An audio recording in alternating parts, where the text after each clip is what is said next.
Hello, I'm Child, or Hecallsmehischild, or Dusty Rose, depending on where you know me from.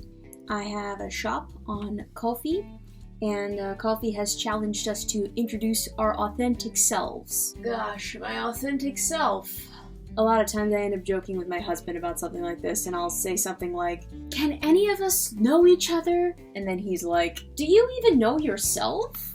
And then I'm like, no.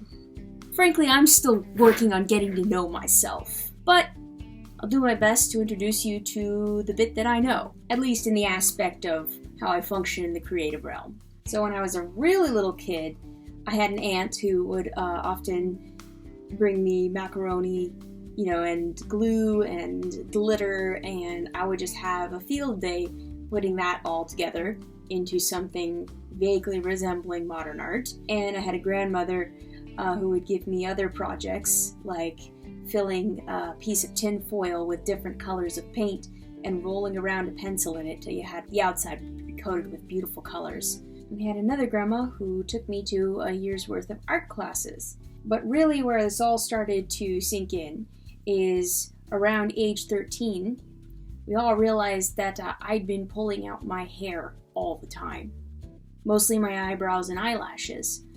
This is actually called trichotillomania, and it's a disorder where you pull out your hair because you're anxious, and it's a calming, soothing thing for those who have it. Thus began the multi-year search to find something to keep my hands busy. The thing that worked best was crocheting. I was on the road with my mom, and some person taught me how to crochet, and from that day on I was crocheting. My first scarves were so tightly crocheted they curled. I stuck with scarves, pillowcases, and blankets for many years. I could actually spend hours watching a movie or a TV show and just crocheting blankets, because I don't even have to look down anymore at my hands while I'm crocheting a straight line. In the interim, I took a couple of college classes about art, but didn't really pursue that professionally. Still, I enjoyed painting, and so you'll see here and there I will do a painting, usually of something conceptual or based off of a song that really inspired me. It's all been self-taught. Probably about 4 years ago, I started making wire trees because I thought they were beautiful, and I'm like, hey, how do you do this? And I started practicing, and I made more and more, and I started hanging different kind of beads off of them, and I started picking up beads from specialty bead shops and Joann's and Michael's and using different colored wire, and I just loved these funky little weird trees. They've been a lot of fun to work with, and I still do these trees from time to time. I started painting masks and little wiggly wooden toys. I just saw these things at Joann's and Michael's, blank masks and blank little wooden toys, and they practically begged me to take them home and do something with them. So I'd do that on occasion. I had a very short stint with felting, did not care about it too much. But another art I'd done for a long time was beading. I was taught by a very close friend at college how to do beading, where you sew on about 2 seed beads at a time into a pattern to make a picture.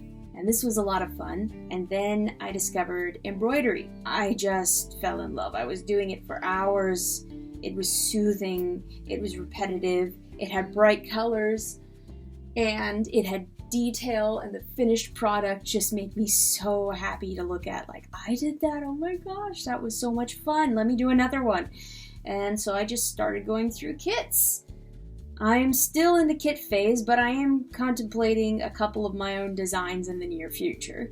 In this time period, I also took up crocheting hats, and I've had a lot of fun experimenting with different brim designs.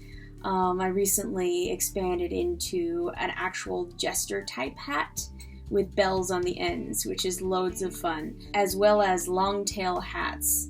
Basically, there is no one single art that I'm into. I like exploring. And anytime I have tried to make art for the sake of making money, which I have tried to do in the past, I've tried to assembly line my art. Anytime I tried to do that, I immediately suffered massive burnout. I hated everything I was doing. And so I have learned the hard way that I simply can't make things with the expectation that somebody is going to buy it off my hands. And I can't make the same thing over and over and over and over, because then I will hate everything about it. So most of the things in my shop, they're a one-off. Occasionally I will make a repeat of a particular design that I happen to like enough to make it again. But for the most part, there's only one of everything in my shop. I still gotta keep my hands busy all the time. However, I do have my eyebrows back, and that's a pretty new thing actually in the last year and a half, and I'm so happy about that. So yeah, I enjoy doing crafts. I enjoy experimenting with new art types on occasion, and because I'm always making things, I have a never-ending source of gifts for birthdays and Christmases. I don't sell very much, but weirdly, I'm okay with that.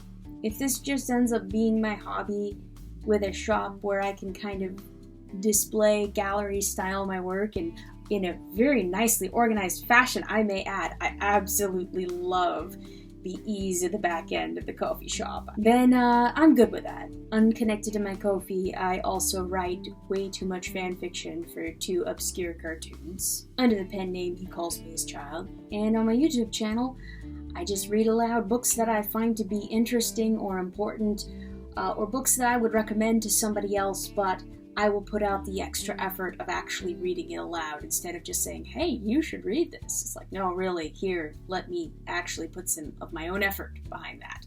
I'm not really sure if I have a style, but if I had some kind of style, it would probably revolve around bright colors, shiny things that make you do a double take and kind of laugh, or things that reflect a little glimpse of glory, a little glimpse of hope, a little glimpse of beauty. Whimsy, maybe, whimsy.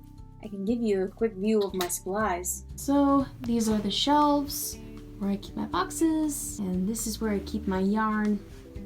Well, most of my yarn, and my hats. Those are all the long tail hats hanging down there, and then the other hats in a row there, and the scarves, miscellaneous stuff, and the wooden planks that I paint on. Over to the side, these are the paintings that I still have. Also that series there on the other side. There are my currently finished embroideries. There's a couple. Zoom down. The sampler. And that one. It's good to have that one in front of my face. And we have, okay, well, that's a mess. Well, this is the authentic self version, but guess what? At a certain point, my authentic self still cleans up the mess, so give me a moment.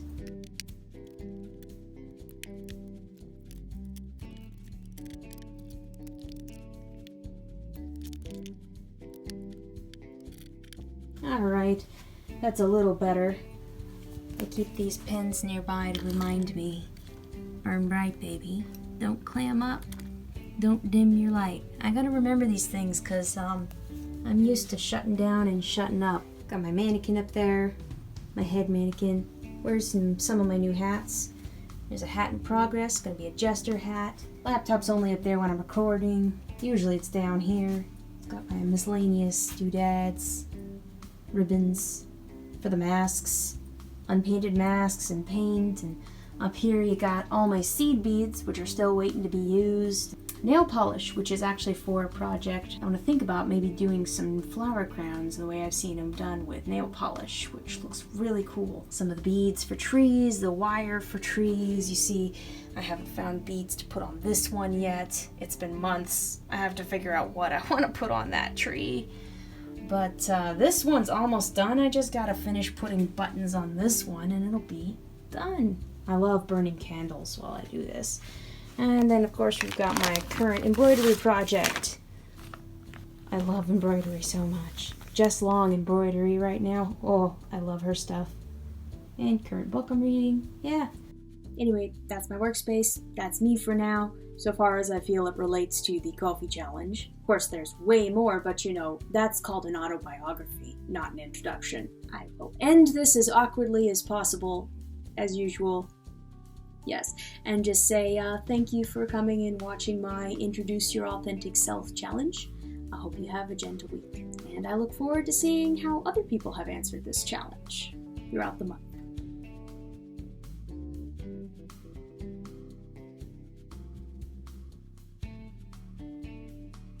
I should have done it wearing one of my jester hats!